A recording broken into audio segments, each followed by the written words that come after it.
I was like 18, 19, and 20 in college, living in Boston, still at home. I had to withdraw from school, and I was living in my mom's basement, like hated by my mom and dad. Who were like, God. I can't leave you. 1, 2, 1, 2, 3, 4. So many romantic dreams. I was working at a gym from like 4 in the morning to like 8 in the morning, and then I was going to class. And I was also beginning to think about being a Navy SEAL, and so I was training like a lunatic as well. So I was a full day. And at the end of the day, I would throw on skates, like unwind for like a couple hours before I go to bed. I don't even remember if I ever lost. Everything's gonna be fine.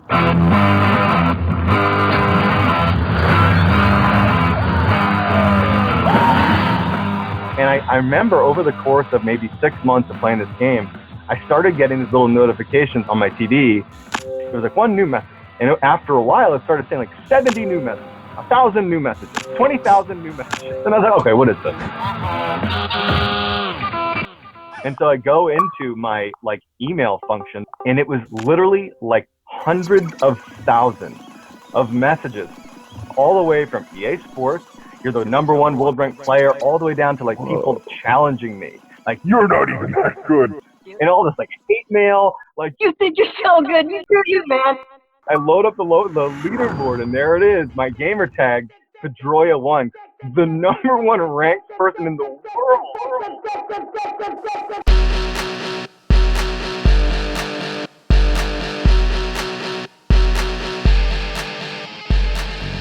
Dude, I was a fucking horrible BUD student. I was just lucky. It's like anyone that says that BUDs, like there are people that make it and those that don't, like that's not true. There's such a huge element of just having good stretches of days, getting lucky with injury. So like you get to third phase of BUDs. I mean, it's pretty much like first phase all over again in that it's very like physically demanding, and it's a lot of crappy things. But early on, you basically like huddle up in a group and they just light off a bunch of CS grenades, so like the military grade strength tear gas. It completely encapsulated us. Totally like the fight or flight instinct kicked in, and I am pure flight. Like, dude, I bolted before I thought, like fell face first into a fucking cactus. The instructor's like looking at me like, holy shit, what's wrong with you? Get the fuck back in the group. And I didn't. And I remember like, so after it like settles and the gas settles, I was like, holy shit, that's so bad that I just did that. I'm like devastated. And it was like, who to blame? No one but me. And I went on a deployment, my first deployment, which was to Afghanistan, pretty confident that I would do a full career. And by all accounts, the deployment that we went on was kind of what I expected it to be. It was kinetic. You know, we were doing things that people would say that's what a Navy SEAL does. And at the end of the deployment, I was, not me, our whole team was involved in a kind of epic firefight / ambush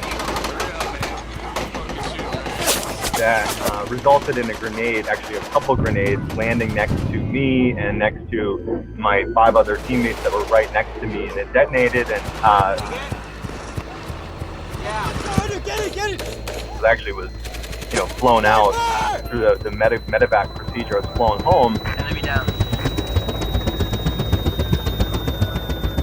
You know, being around my wife for the first time after getting back after this deployment, and her like, you know, packing this wound that's like in my hip and it's like totally obscene.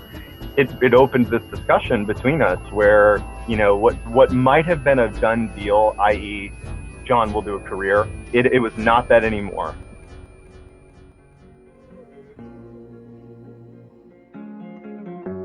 At the end of 2017, we had an event in San Francisco that was very loud, very public, and by the way, an amazing event.